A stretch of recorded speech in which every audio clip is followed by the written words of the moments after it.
Alright, what's going on, guys? Yes, for the project back at it again in here for another video for you guys for today. And as you see, I have the tablet out, and you know what that means. It's time for my WWE Extreme Rules 2018 pay-per-view review and my thoughts and opinions. And overall, with the review, we're gonna get right into it. Talk about what happened, because there's a lot of crazy shit that continues to go down that makes no sense, but we're gonna talk about it anyway and get right into it. And of course, as always with the kickoff, I actually enjoyed the kickoff matches for what they were worth, with Andrade Cien Almas taking on Sin Cara. And of course, Andrade was able to get the win and everything, which is fine. So hopefully when we get to see him more often, we haven't really seen a whole lot of him on SmackDown Live. He's doing this whole thing with Sin Cara now, and basically at it where Sin Cara known him for a long time, trying to change his mind and everything, and join him in a way. So having him in a way see the light and basically, do other things. With that being said, so they have it there. Then when we had what should have been on the main card, which would have been really cool, with the tables match between Sanity and the New Day going head to head in the tables match. I actually enjoy this.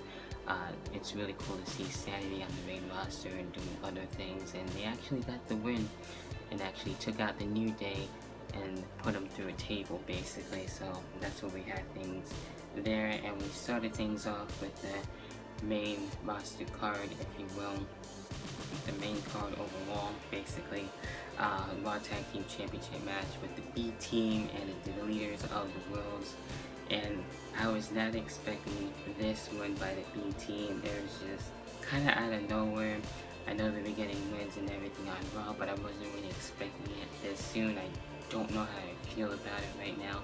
I actually feel bad for Bray Wyatt and Matt Hardy. I guess they'll be feuding for SummerSlam, and then maybe end things officially once and for all, since they were feuding and then they ended up being a team, and then now basically they lost the Raw Tag Team Championship. So I don't really see a rematch, but I do see them actually feuding and continuing things, and just anything's probably at SummerSlam most likely. So I can see that. So it was just kind of cringeworthy and just kind of just out of nowhere. So I laughed at it. I thought it was pretty crazy how that happened. Again, I wasn't expecting it really. So there you have it with that. Then when we have Finn Balor and Constable Baron Corbin, which is still a stupid name. Hopefully this doesn't last too long for Baron Corbin, because I actually liked him better when he wasn't, wrestling, in a suit and stuff like that. And it's not really needed, and it's bullshit if you ask me. But hey, at least Finn Balor got the win. There was a roll up. I'll take it, I guess. But there you have it with that. And then when we had the SmackDown Women's Championship match, Carmella and Asuka.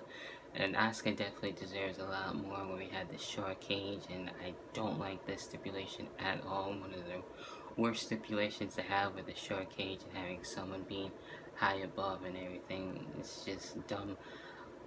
Somehow James Ellsworth was actually able to get out, but he was just like kind of hanging there, and then Asuka was able to get her revenge basically a little bit, and in the end Carmella was able to somehow, some way get the win and use the short cage to her advantage. So hopefully Asuka will be able to do more things. I'm trying to get used to her losing. It's really weird. I'm so used to her winning with her undefeated streak, but now with her losing and then being in a feud with Carmella and stuff, I was hoping she would get the title, but hopefully at some point. But who knows really, when it comes to booking wise anyway. Speaking of booking, and yes, I don't know what the hell happened. Oh my god, this shit was crazy. The United States Championship match with Shinsuke Nakamura and Jeff Hardy basically was short, sweet, and to the point basically, and saw the usual stuff by Nakamura, of course, with the low blow, and the referee didn't see it and everything, and Nakamura getting the win quickly. But then we had a return from injury with Randy Orton, and once again Jeff Hardy, Brother Nero, getting hit in the balls. So I don't know if there's a balls to the walls match or something like that, a triple threat match at SummerSlam for the US title, but you know, that was basically uncalled for, and I don't know what the hell happened there. That could have been an awesome match to see, but then we saw the low blow and then the kick to the balls. You know, it was fucking stupid, so we'll just move on.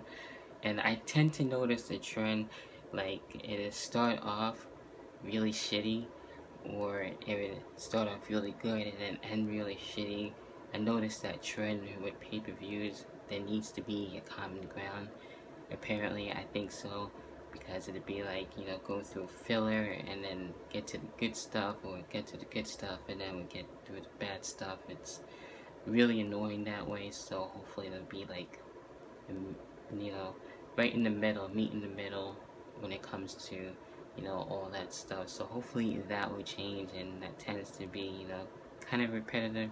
So the next match we had the steel cage match. This wasn't actually too bad with Kevin Owens and Braun Strowman. Even though Braun Strowman didn't win, he was able to actually take out Kevin Owens and put him through the table high above the steel cage. So that was a cool spot there.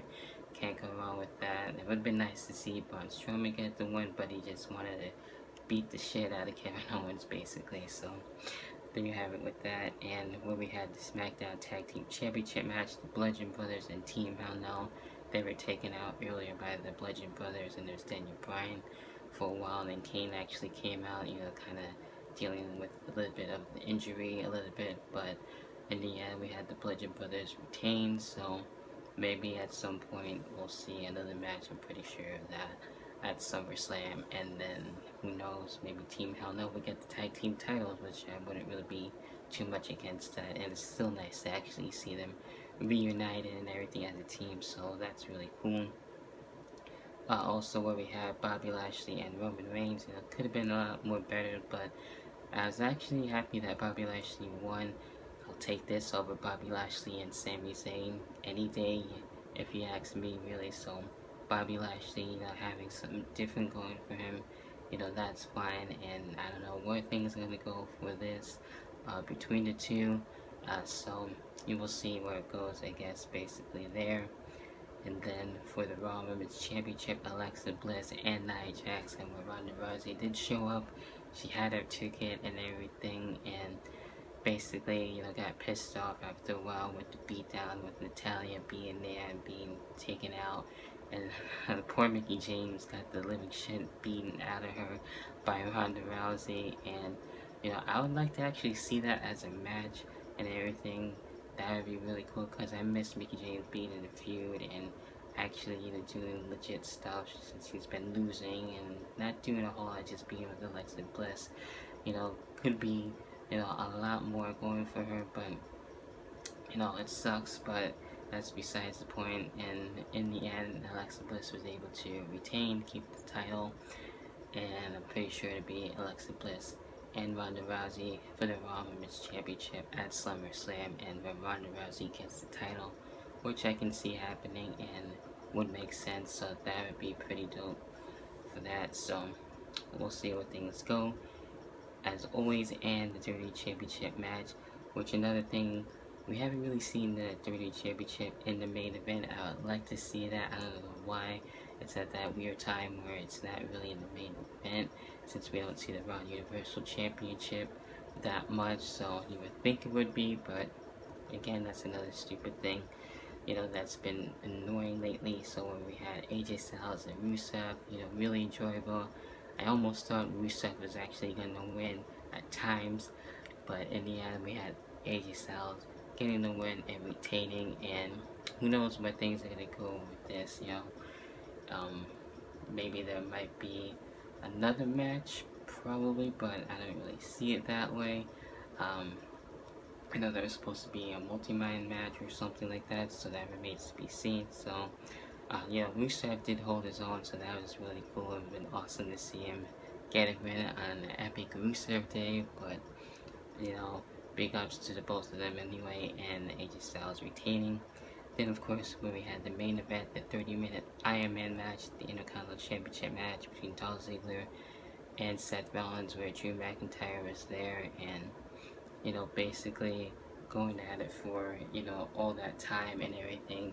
It was actually pretty cool to actually see that in the main event and stuff like that. Could have been a lot more better and everything, but they were added to where it actually ended up in a tie, and then Kurt Angle come out and wanted to have it be sudden death, but that I didn't really care for how it ended so quickly for sudden death.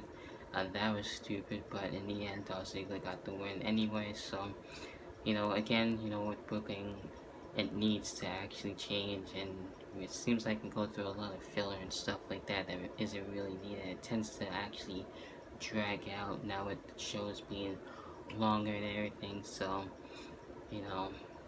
hopefully things will get better at some point.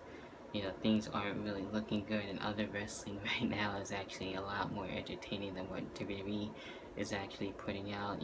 Extreme Rules wasn't really the best, I'll admit that, and who knows, hopefully things will turn around, and we'll actually get you watching WWE more often and everything. So we'll see where things turn about. Leave your thoughts. Those are my thoughts on Extreme Rules. What are yours? Leave it in the comment box and we'll talk it out. Of course, as always, even when the video is posted, and I think I'll take that walk now. So yeah, hopefully shit will get better, but who knows. Until then, hit the notification bell, subscribe, and all that good stuff if you haven't already. And I'll catch you guys in the next video, whatever the hell that next video may be. Till then, peace.